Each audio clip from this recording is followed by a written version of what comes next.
nagmumula sa Philippine Information Agency, Philippines News Agency, Philippine Broadcasting Service, Radyo ng Bayan, IDC, at Telebisyon ng Bayan. Narito ang Radyo Vision.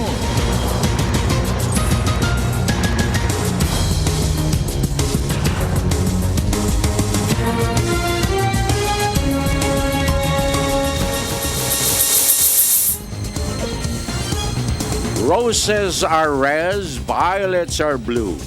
A beautiful weekend ahead of you. Isang makabuluhan, mapayapa, masaganang umaga.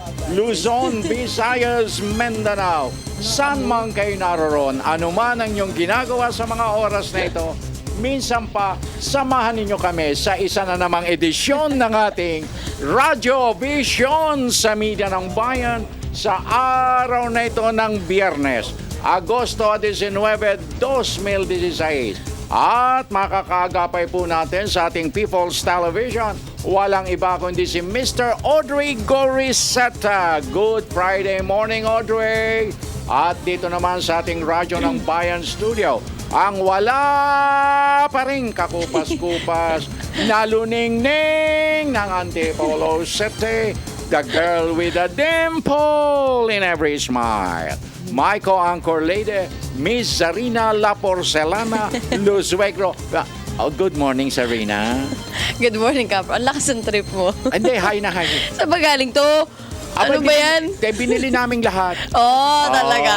Bakit tatlo lang? At, Zarina, good morning. Ay, ano po? Ay, good morning, Oh, Ka ayan, Francis. ayan, sinasabi Thank you ko. naman sa roses. And thank you din po sa inyong lahat na naandito. Ayan napakabait ko. Ang bait mo ngayon. Good morning din po sa ating mga tagapakinig at nanonood ngayong umaga dito sa Radyo Vision. Sa loob po na isang oras, samahan nyo kami na pag-usapan na may init na issue dito sa ating bansa. Live kaming napapanood ngayon sa PTV4 at IBC 13. Live streaming naman po sa www.ptvnews.ph at maaari nyo rin po i-download ang aming PBS Radio app o PBS Rap sa inyong mga app store. At kung gusto nyo naman po na makilahok sa aming talakayan at pagbati, maaari kayong mag-text sa 0922-358-2679. At ang inyo pong kaagapay, Francis Cancino. Nag-aanyaya po, sama-sama tayo till 7 o'clock in the morning sa kabuuan ng ating weekend presentation. Kalakip na rin ang pagpapakawala natin ng mga roses bilang bahagi ng ating paglilingkod na pambayan. Yes. At paghimay sa ilang mga mainit na isyong nakaguhit sa ilan nating mga pahayagang pang-umaga. At ang ating talakayan sa ating hapag ng talastasan.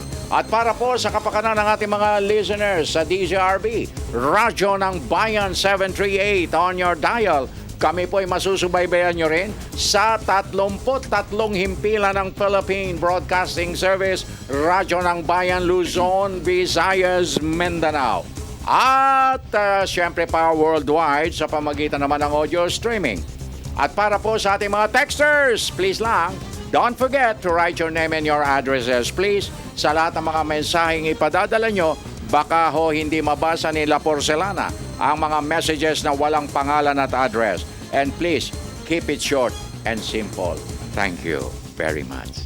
Good morning. Good morning, Ka Francis. At it's, thanks God, it's Friday yes, again. and happy holiday. Happy, dito lang sa Dito lang Quezon sa QC. City.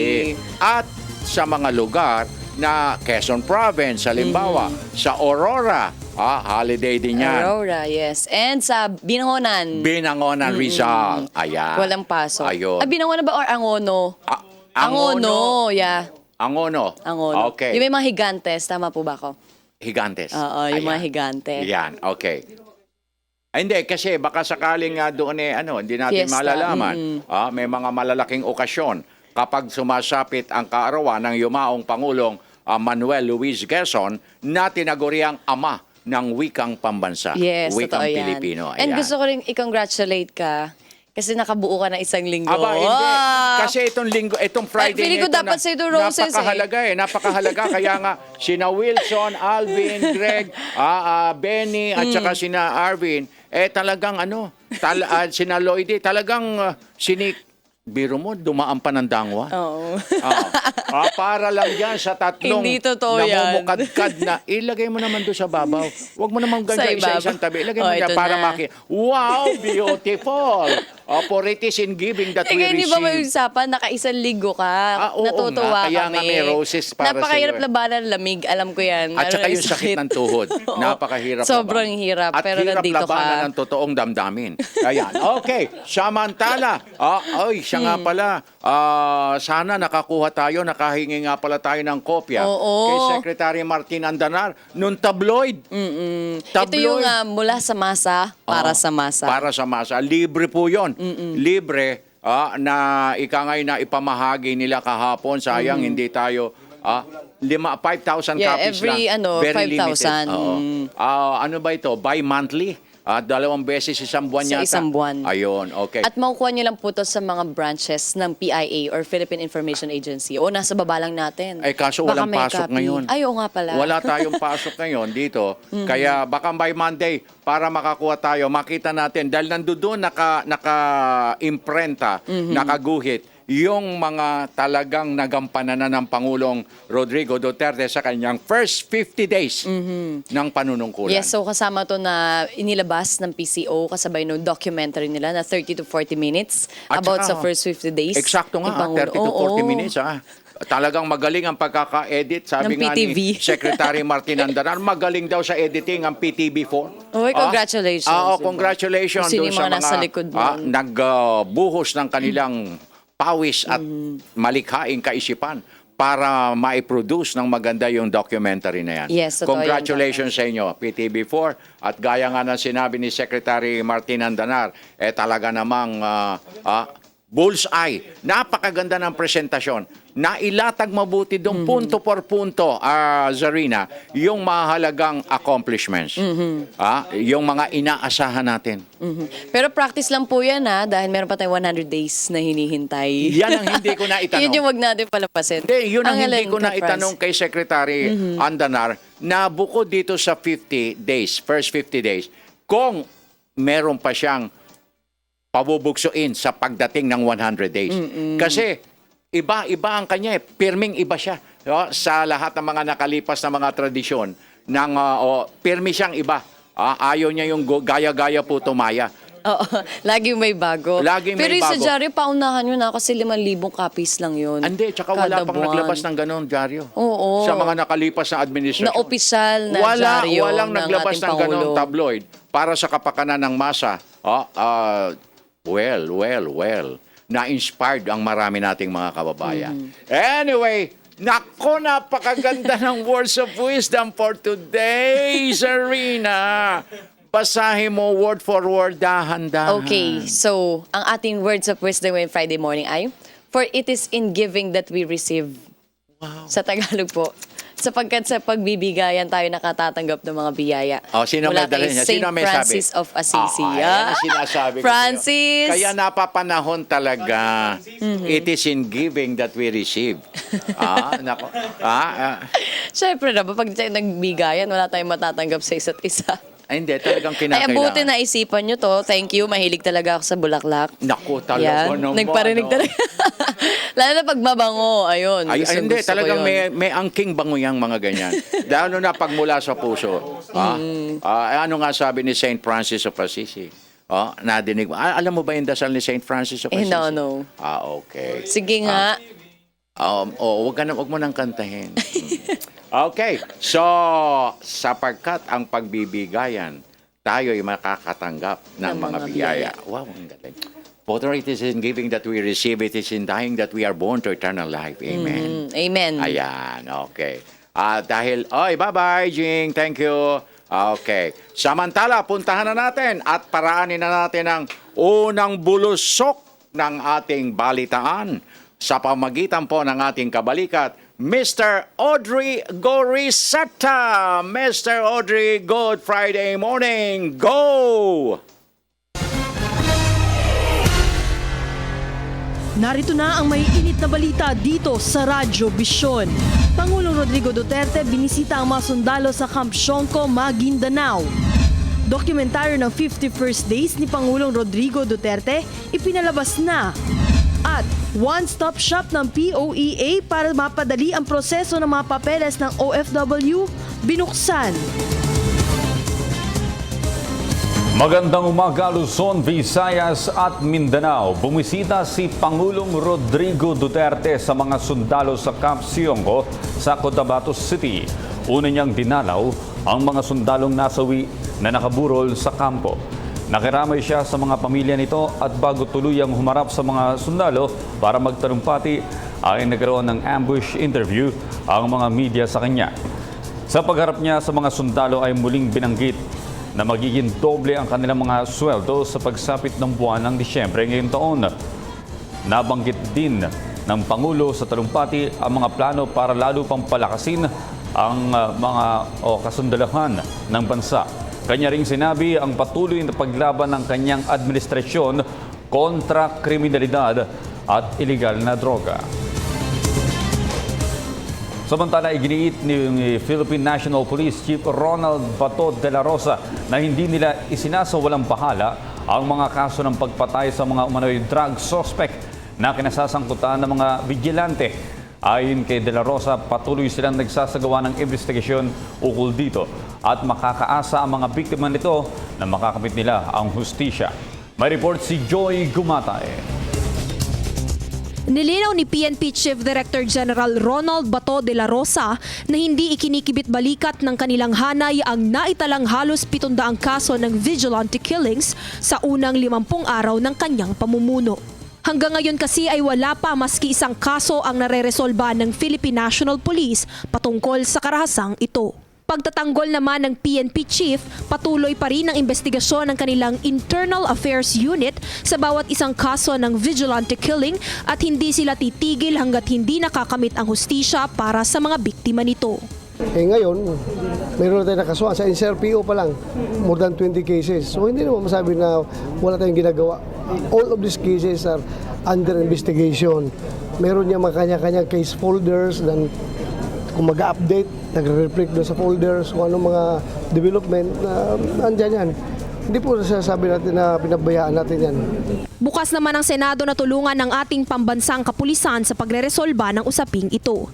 Sa katunayan nga, isa sa mga panukala ni Senadora Grace Poe ay ang pagkakaroon ng isang sibilyan bilang head ng Internal Affairs Services Unit ng PNP na itatalaga naman ni Pangulong Rodrigo Duterte. Ito ay upang masiguro na magiging patas, independyente at objektibo ang pag-iinspeksyon na isasagawa ng grupo, hindi lamang sa mga kaso ng vigilante killings, kundi pati na rin ang mga kasong hinihinalang kinasasangkutan ng kapulisan. Bukas naman ang PNP chief sa ideyang ito. Aniya sa oras na maalis nila ang di umano'y bulok na miyembro sa kanilang hanay, isasakatuparan nila ang panukalang ito ng senadora. Para sa PTV News, Joy Gumatay. Formal nang ipinilabas ang 51st Days documentary ng Administrasyong Duterte sa Davao City.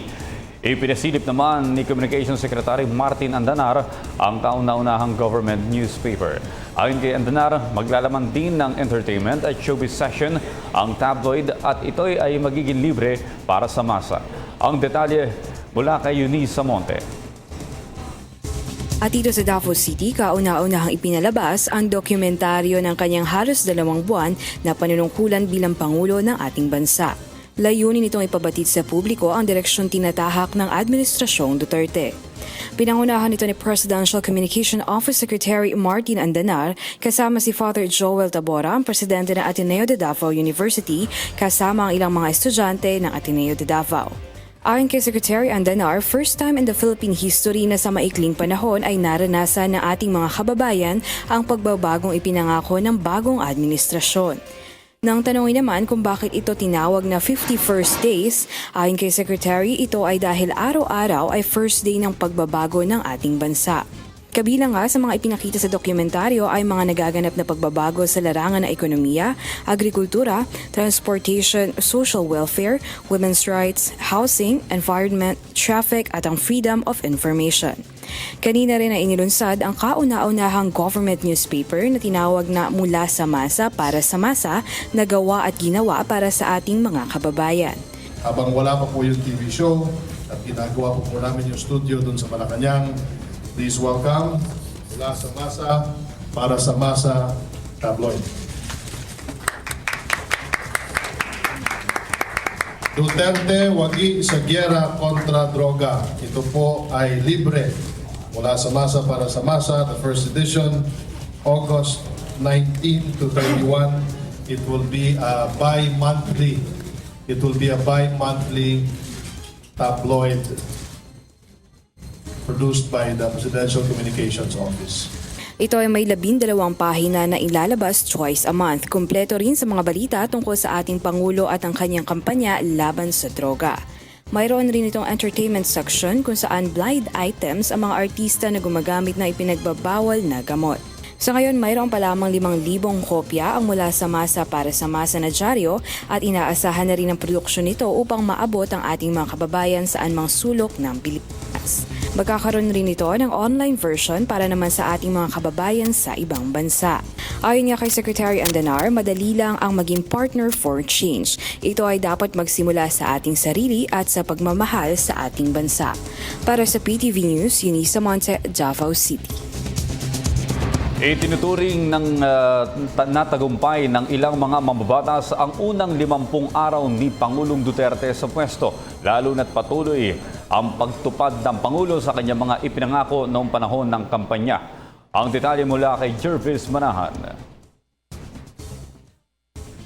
Tagumpay na maituturing ng ilang mambabatas ang unang 50 araw ni Pangulong Duterte sa Malacanang. Patunay daw dito ang mataas na tiwala ng mga Pilipino sa kanyang administrasyon, lalo na't all-time high daw ang 91% na trust rating na kanyang nakuha sa isang survey ng Pulse Asia. Dagdag pa rito, patuloy daw ang pagtupad ng Pangulo sa kanyang mga ipinangako noong panahon pa lang ng kampanya. I think the first 50 days of the new president has been a very productive and excellent. Well, for the first 50 days of President Duterte, we've seen he's delivered on his promise of change. It's very apparent naman eh. A lot of the campaign promises that he made during the campaign period, one by one, he's starting to deliver. Pinuri rin siya kahit na mga mambabatas mula sa ibang partido. For me, as an LP who's a member of the majority, so far so good. So far so good ang performance ni President Timo. And particularly sa peace and order. Noong kampanya, 3 to 6 months ang panahong itinakda ni Duterte para maitigil ang problema ng ipinagbabawal na gamot.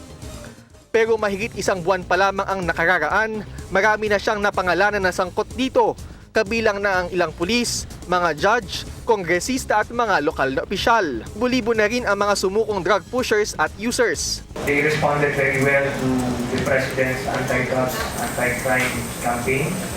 I think down to the Purok level, people on the ground are seeing the positive effects of that campaign. Asahan na raw na mas dadami pa ang pagbabagong makikita sa bansa sa taong 2017 kung kailan maisasagawa ang mga proyekto na nasa ilalim ng panukalang budget ng Duterte administration.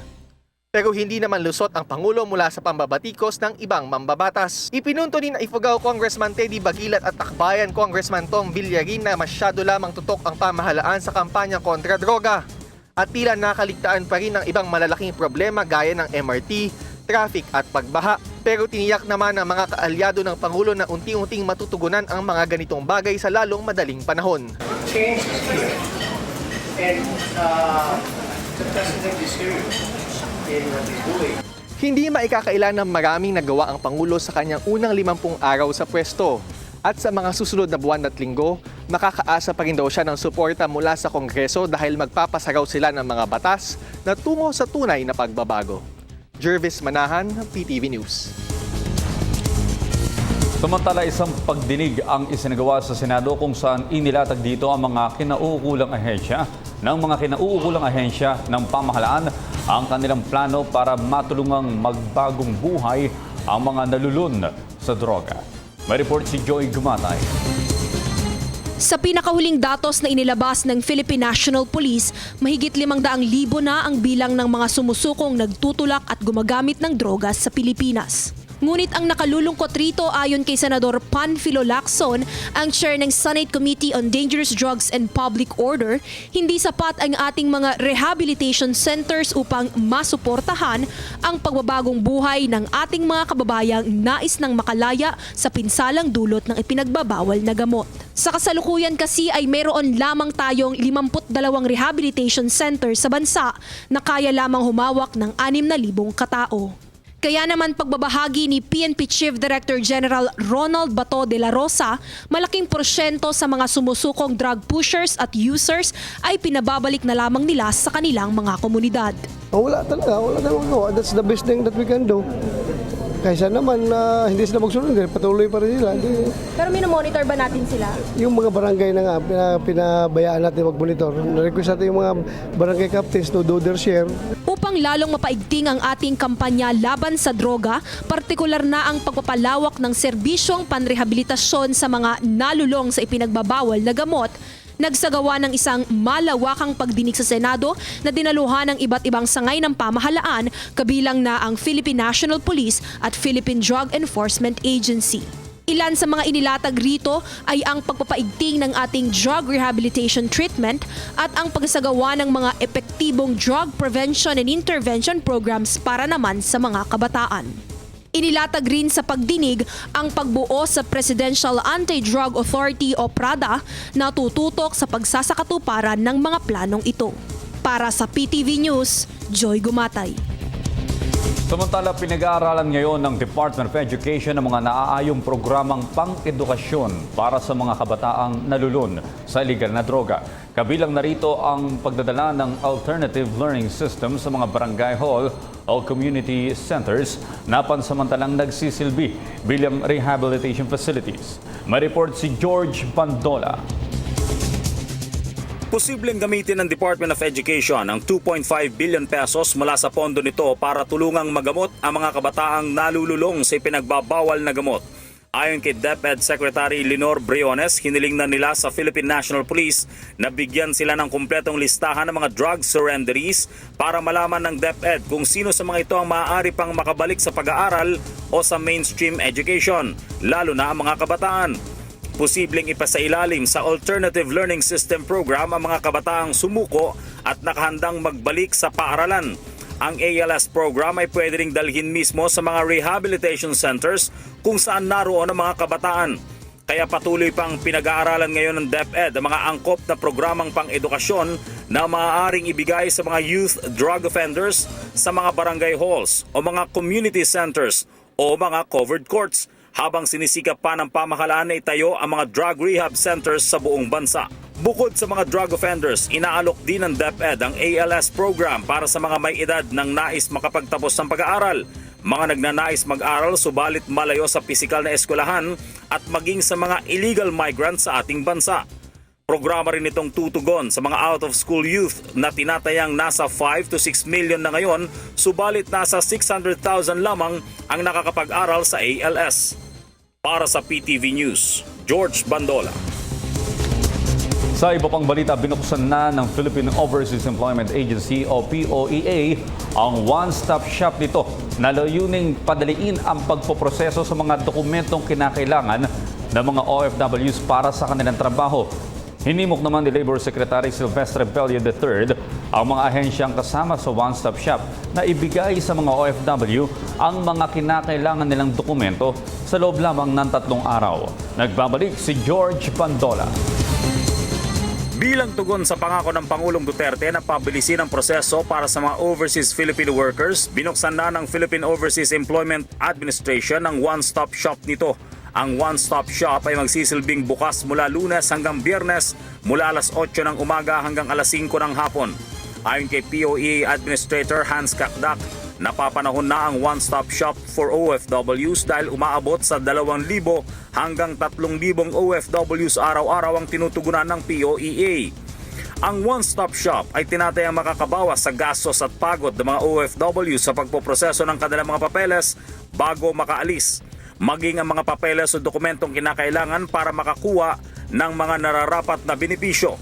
Ayon naman kay Labor Secretary Silvestre Bello III, hiniling nito sa mga ehensyang kasama sa one-stop shop na sikaping ibigay o ipagkaloob ang serbisyo sa mga OFWs sa loob lamang ng 72 hours o 3 araw para hindi na magpabalik-balik ang mga may kailangan ng kanilang mahalagang papeles. Kabilang sa mga ahensyang may booth sa POEA ground floor ang mga Department of Foreign Affairs para sa proseso at renewal ng kanilang mga pasaporte, Overseas Workers Welfare Administration para sa kanilang mga nararapat na benepisyo at kung magdaragdag ng hulog, Technical Education and Skills Development Authority para sa kanilang mga nararapat na skills training, scholarship at iba pang nararapat na dokumento para sa kanilang mga NOC, Professional Regulation Commission, Maritime Industry Authority para sa mga Seaman's Book, Home Development Mutual Fund para sa pangangailangan ng housing, Philippine Health Insurance Corporation para sa kanilang mga kalusugang pangangailangan,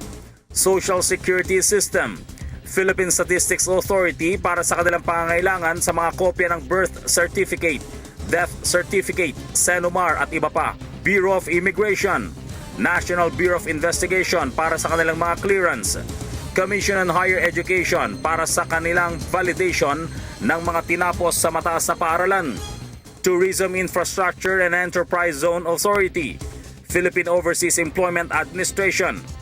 Pangako ng DOLE, magkakaroon pa ng maraming one-stop shop for OFW sa mga regional offices ng DOLE, katulong ang mga ahensyang may regional offices din, local government units at pribadong sektor. Para sa PTV News, George Bandola. Isang panukalang batas ang nakahain sa Kamara na bubuo ng Philippine Broadcasting Corporation o PBC na papalit sa People's Television o PTV. Alinsunod dito sa pahayag ni Pangulong Rodrigo Duterte na paunlarin ang public broadcasting system ng ating bansa. May report si Jervis Manahan. Nakahain na sa mababang kapulungan ang panukalang batas na gagawa ng Philippine Broadcasting Corporation o PBC na papalit sa People's Television o PTV. Si Congressman Alfred Vargas ng Quezon City ang author nito. Inihain daw niya ang House Bill 2143 para mapaganda pa ang operasyon ng PTV na nananatiling public information channel sa bansa. I think it's about time because if other countries can do it, ang gusto naman natin makapag-produce tayo ng isang transparent, accountable, and of course impartial na media station. Bago ang panukalang batas, nauna nang ipinahayag ni Pangulong Duterte at PCO Secretary Martin Andanar ang plano nilang i-rehabilitate ang PTV para pumantay ito sa ibang public broadcasting system gaya ng BBC ng United Kingdom, ng NHK ng Japan at PBS ng Estados Unidos. Ayon kay Vargas, babaguhin ang sistema ng funding nito para tumaas pa ang kalidad ng mga programa ng bubuoing PBS. Kumbaga sa bata, aakayin muna natin and we will have to assist with the funding. Pero later on, for a period of, I think, around 10 years, 5 years or 10 years, kailangan on its own makakaano na siya. Kung maisa sa batas ang kanyang panukala, magkakaroon ng radyo at TV broadcasting sa charter ng PBS. Magkakaroon ng kalayaan ng istasyon, magtatayo ng secondary broadcast hub sa Visayas at Mindanao, sasailalim ang radyo ng bayan sa PBS at magkakaroon ng annual appropriation ng kumpanya sa ilalim ng 10 taon. Inaasahan din na magbibigay ito ng mga palabas na mataas ang kalidad na magbibigay daan para mas mapalapit ang gobyerno sa mga Pilipino. Jervis Manahan, PTV News. At yan po naman ang aming mga nakalap na balita at impormasyon. Para sa Radyo Vision, ako po si Audrey Goriseta. Happy weekend po sa inyong lahat. Balik muna sa inyo, Ka Francis at Charina. Maraming salamat, Audrey Goriseta. 29 minutos, 39 segundos na makalipas ang alas 6 sa unang aparador ng ating message center. Magandang umaga po. Napaka-blooming po ninyo, Ma'am Serena. At gwapong-gwapong Ka Francis, ganda na reception. Talaga, very good. Thank you. Pakibati lang po ang aking kaibigan na si Michelle Pegoria na mainit ang ulo kagabi pa. At sa lahat ng mga kaibigan kong taga Hibod-Hibod, Sogod. Salamat po, Cindy Nunez ng Sogod, Southern Leyte. Good morning po, Danny Beltran ng San Mateo Rizal. Ang ganda-ganda ni Ma'am Sarina. Sana po tigilan na ni De Lima ang pagbatikos kay Duterte. Ngayon, binabalikan siya ni Duterte, iyak-iyak siya. Happy Fiesta po sa mga taga-Lukban, Quezon. Okay, good morning, Ka Francis. And Ma'am Zarena, nanonood kami dito sa PTV4. Maraming salamat kay Pangulong Duterte. Dinagdagan niya ang aming allowance. Ako si Sergeant Usman ng 301 Brigade. Uy, thank you. Good morning po. Dapat lang na kamay na bakal ang gamitin para masugpon talamak na droga dito sa ating bansa. Saludo ko sa ating Presidente at Chief PNP Bato de la Rosa. Salamat po. From San Narciso, Zambales. At finally, magandang umaga sa inyong dalawa. Pakibati ang aking Mama Susan at Papa Rick na nakikinig sa inyo araw-araw. Salamat po, Ren ng Leyte. Ito naman po sa aking cabinet. Naragsak abigat kakabsat tisoy ka, Francis. Sir Alan and Ma'am Zarina, happy birthday to my mother, Soledad Flores, today. It's me, retired BFP Roger Flores ng Pidig, Ilocos Norte. Happy birthday po. Morning sir, bakit di po dito sa Surigao del Sur talamak pa rin ang drugs at illegal logging lalo na sa Tago? Si Marlene Espinoza ng Tandag City. Okay. Happy viewing kay Tatay Angel. Nanonood siya lagi ng programa nyo from Nani Abordo. Thank you. Good morning, Ma'am Ganda. Sir Guapo, ask ko lang po kung tuloy po ba ang barangay at ESEC election. Salamat po. Always kami nakatune in sa Radyo Vision from Masbate. Yes, Okay, tuloy na po. tuloy pa. Wala pang anumang paunawang COMELEC ng cancellation o deferment. Although may nagpasa ng Meron mga bill. nagpapasa ng mga Oo, para sa postponement. request na kung mare. Okay. Yes, ito naman po, good morning sa inyo ka Francis, Ma'am Zarina. New avid fan na ako ng programa niyo. Ipagpatuloy po ang masustansya pagbabalita. Pakibati po ang family ko, Sara Nambio, Aaron at Ellie from Jerome Nambio. Maraming salamat at good morning batin ko po. Kaming nandito sa Turil, Davao City, Bohari po ito nanonood. Hello sa inyo dyan. Okay, sa puntong ito, paraan nakagyat natin ang unang sigwada ng ating Provincial Roundup. Radyo ng Bayan. Report. Unahin na natin ka, Francis, ang Lucena Radyo ng Bayan kasama si Jigs Rodillas. Magandang umaga, Jigs.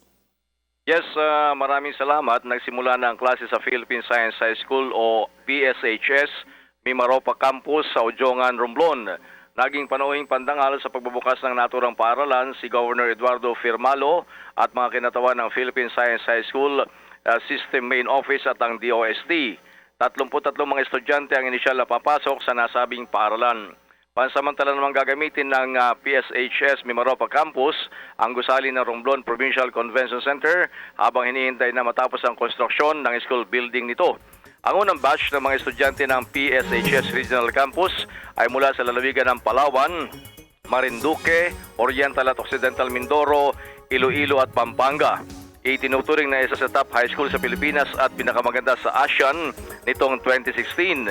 Ang Philippine Science High School ay nagbibigay ng scholarship para sa mga estudyante na may talento at galing sa siyensya at matematika. Para sa Radyo Vision, Jigs Rodillas, Lucena, Media ng Bayan. Maraming salamat, Jigs Rodillas. At susunod naman po ang Lawag Radyo ng Bayan kasama si Ronald Valdrez na Imbag Abigat. Ronald, good morning.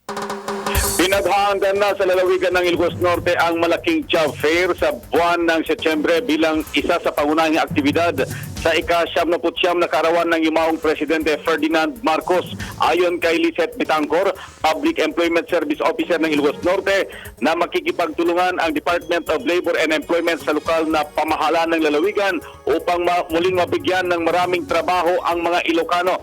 Isasagawa ang job fair sa Setyembre 9, araw ng Biyernes sa isang malaking mall sa bayan ng San Nicolas, Ilocos Norte. Sinabi ni Bitangkor na inaasahan ang maraming mga kumpanya at mga recruitment agencies mula sa Metro Manila at iba pang mga lugar na kukuha ng mga manggagawang Ilocano sa nasabing job fair.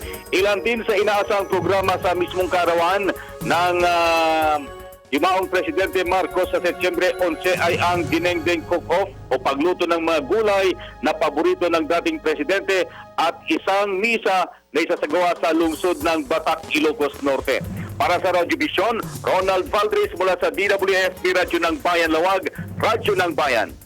Maraming salamat, Ronald Valdrez. At punta naman po natin ang Zamboanga Radyo ng Bayan kasama si Danny Macan Santos. Magandang umaga, Danny. Buenos dias. Maraming salamat at buenos dias también. Nagbayad ng Zamboanga City Mayor Ben Climaco ng kanyang suporta para sa pag-organisa ng mga Sports Tourism Development Program sa lungsod ng Zamboanga matapos ang karangalan na tamo ng Zamboangueña weightlifter na si Heidelin Diaz sa Rio Olympics 2016. Ayon kay Climaco, isa itong magandang paraan upang mabigyan ng importansya ang talento at abilidad ng Zamboangueños sa larangan ng palakasan. Maliban sa Sports and Tourism Development Program, ay pinaplano din ng lokal na pamahalaan ang pagpagawa ng weightlifting training center sa pagkipagtulungan ng Philippine Sports Commission para may discovery ang talento ng mga Sambuangueño na nais sumunod sa yapag ni Diaz. Dagdag pa ni Climaco na kinumpirma na mismo ng Philippine Sports Commission Chairman Butch Fernandez ang nasabing planong pagpagawa ng weightlifting training center noong nakarang linggo matapos sabay silang dumating ni Heidelin Diaz sa Pilipinas.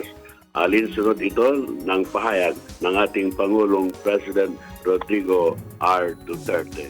Samantala, umaasa si Climaco na sa pamamagitan ng mga programang ito ay mas maengganyo nila ang mga Sambuangueños, lalong-lalo ng ating mga kabataan na hasain ang kanilang talento na isa din itong paraan upang mailayo sila sa mga na gawain, lalo na ang bawal na gamot. Para sa Radyo Vision, Danny Macan Santos, Radyo ng Bayan, Zamboanga. Maraming salamat, Danny Macan Santos. Okay, tuloy-tuloy na tayo. At narito na ang ating panahon. Espesyal, marami tayong malalaman dito.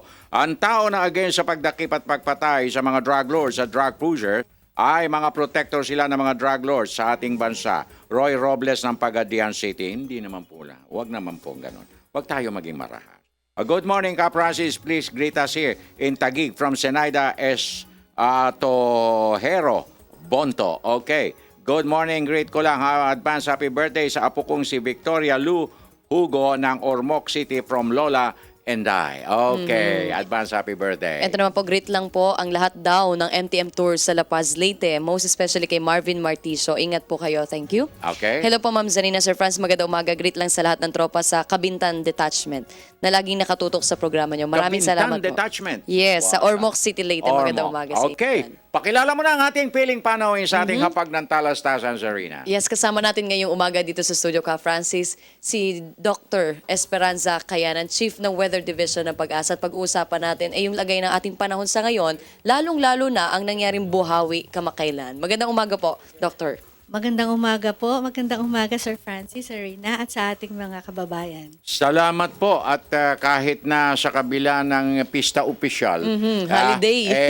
Today, dito sa Quezon City, napasyalan tayo ni Dr. Kayanan para mabigyan tayo ng mas malawak na kabatiran at kaalaman sapagkat sa edad kong ito, aminin ko na, Zarina, Doktora, ngayon lang ako nakakita talaga at nakaramdam ng buhawi dito sa kalunsuran.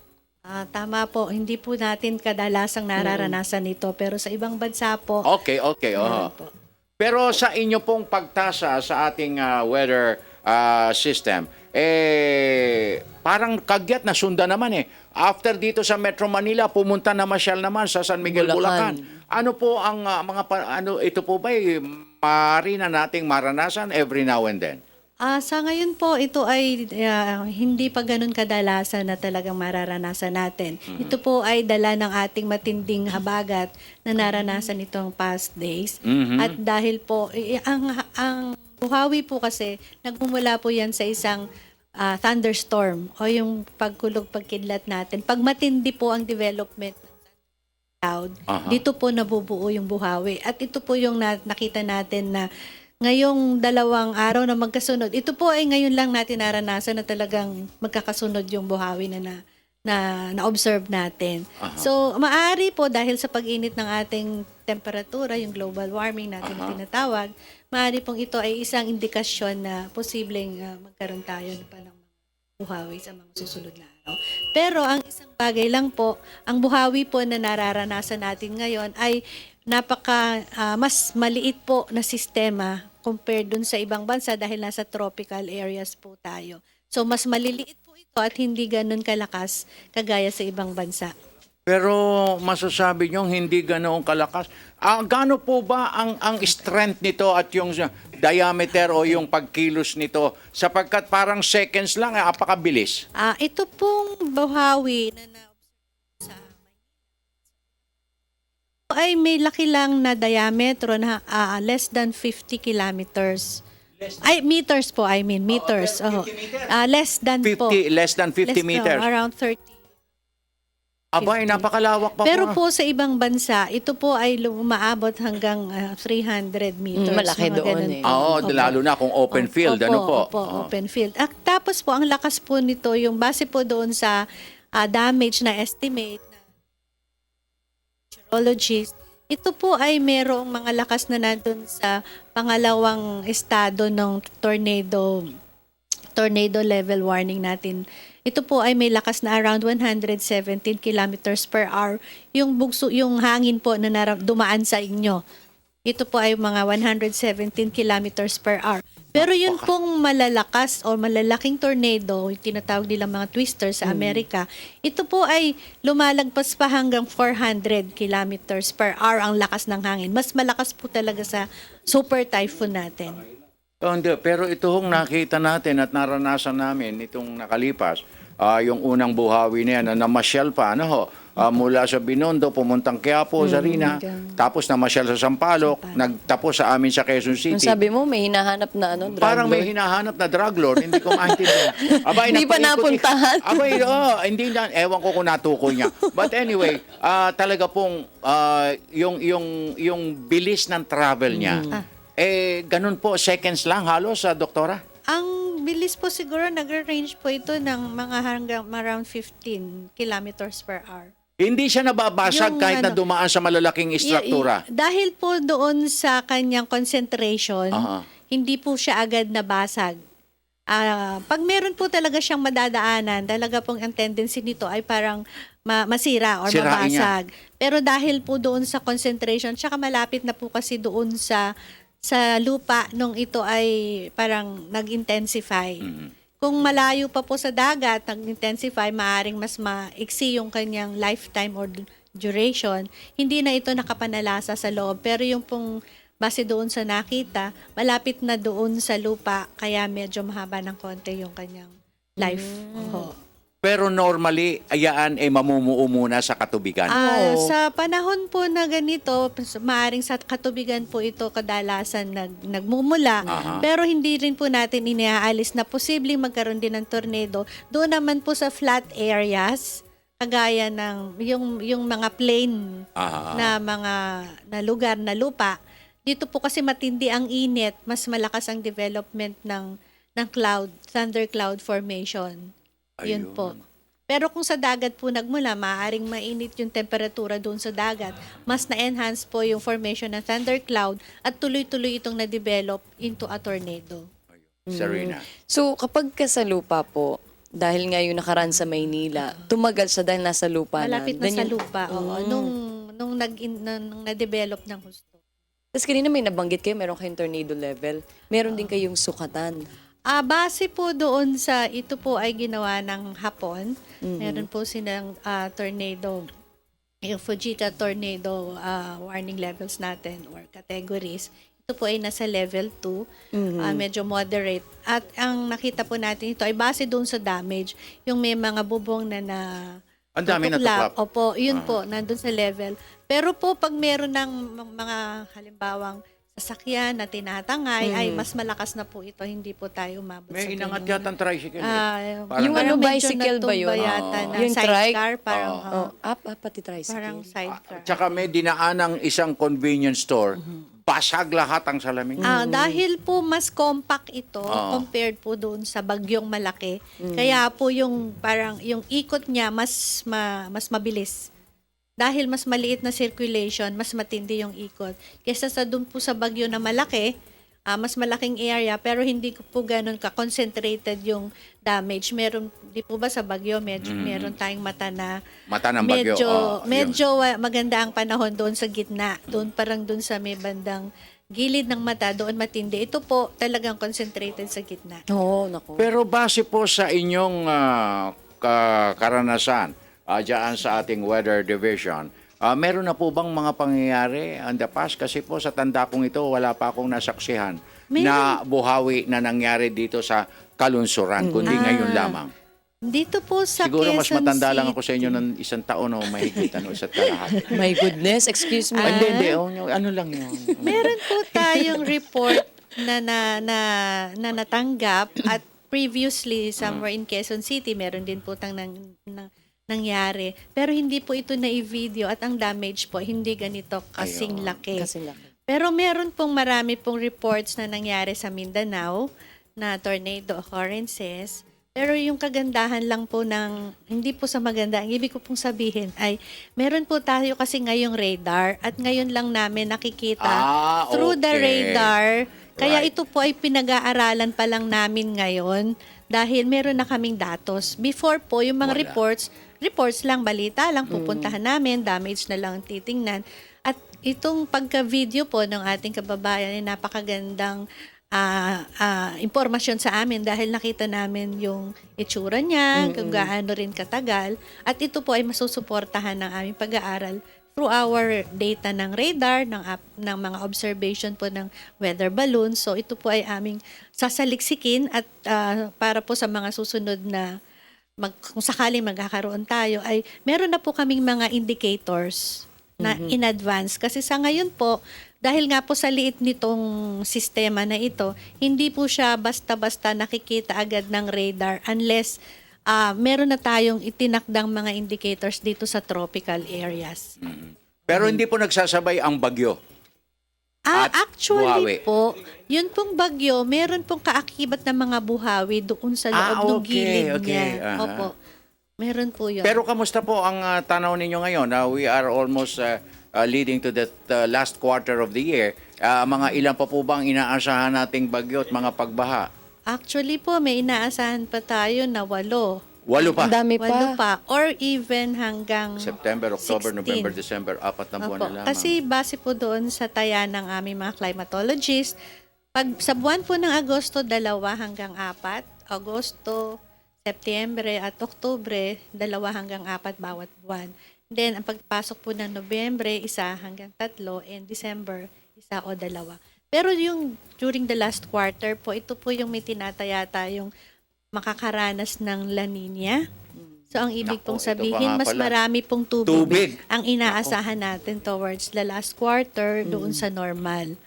So, kung ang normal natin, halimbawa po, ay halimbawa 400 na milimetro sa isang buwan, maaaring lalagpas ito doon sa 400 na milimetro taas ng tubig.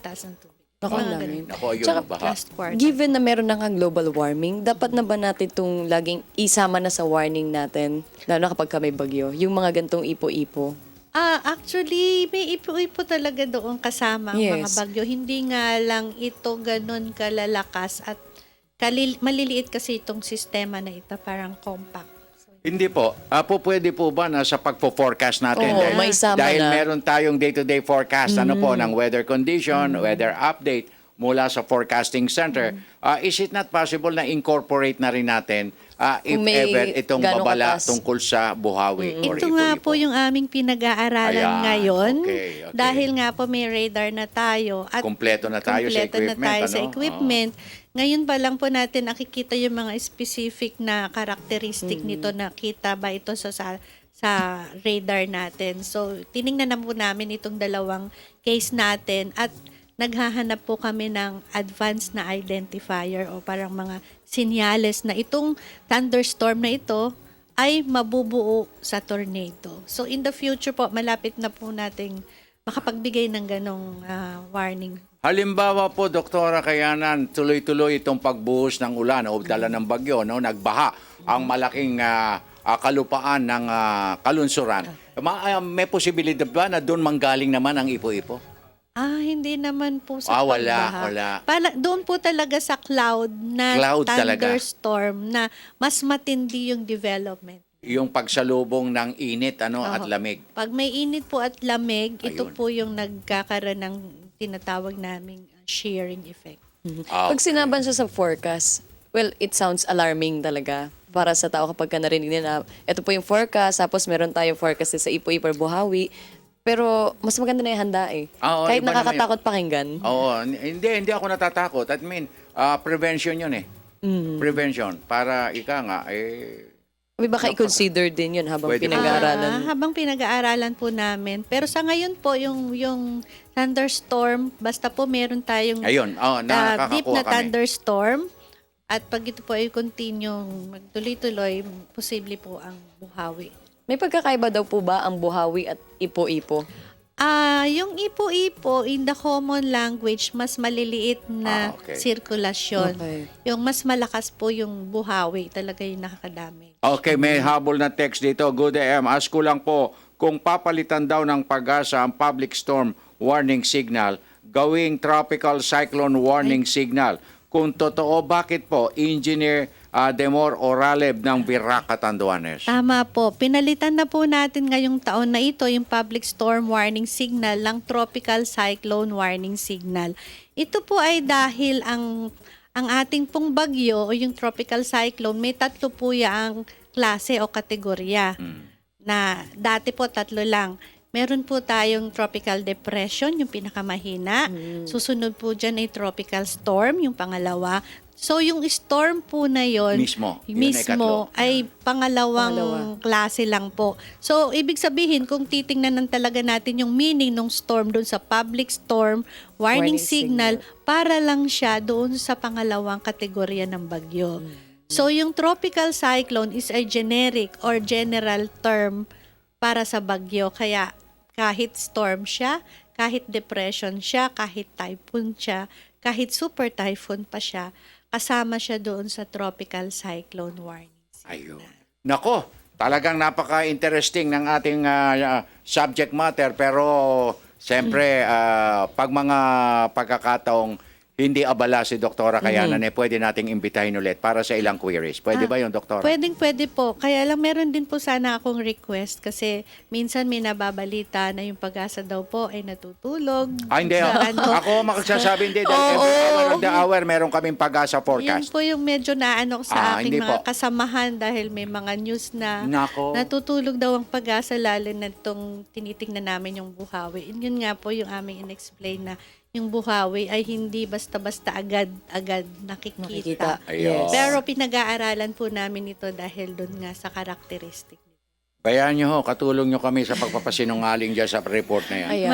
Maraming salamat po. Thank you very much, Dr. Esperanza Cayana, ng Chief ng Weather Division ng Pag-asa. At napag-uusapan ng forecast. Eto na po, ang ating weather outlook for today. Live sa Pag-asa DOST, puntahan natin ang ating kasamahan na si Desiree Zonyo para sa ating weather update today. Magandang umaga, Desiree. Yes, magandang umaga din sa inyo dyan, Zarina, Ka Francis at sa ating mga taga-subaybay. Narito na ang mga dapat ninyong malaman sa lagay ng panahon. Bahagyang humina itong hanging habagat at ngayon dominante na lamang sa may kanlurang bahagi nitong northern. Umaabot yan hanggang dito sa may central Luzon at sa mga susunod na oras inaasahan natin yung mga may hina hanggang sa katamtamang mga pag-ulan sa may rehiyon ng Ilocos pati na rin dito sa may Cordillera at sa may probinsya na lamang nitong Zambales. Ito good news naman dahil mas malaking bahagi nga ng bansa yung makakaranas na ng pangkalahatang maaliwalas na panahon.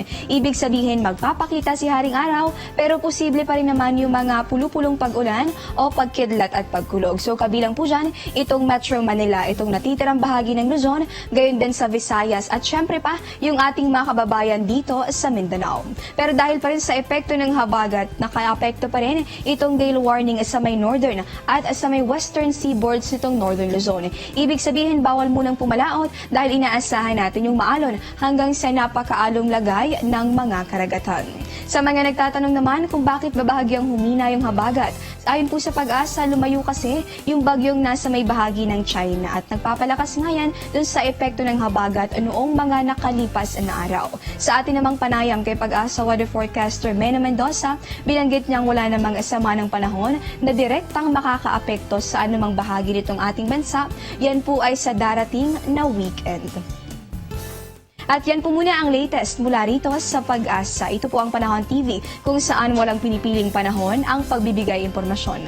Ako po si Desiree Zonyo, Media ng Bayan. Maraming salamat, Desiree Zonyo. Okay, sa ikalawang sigwada ng ating Provincial Roundup, puntahan natin Radyo ng Bayan Cebu with Annabel Lagrosas. Annabel, maayong buntag. Go! Maayong buntag. Mahigit sa 7 milyong pisong halaga ng shabu ang nasamsam ng kapulisan ng lungsod ng Cebu sa isinasagawang magkahiwalay na bypass operation sa Barangay Guadalupe at Kalunasan kahapon.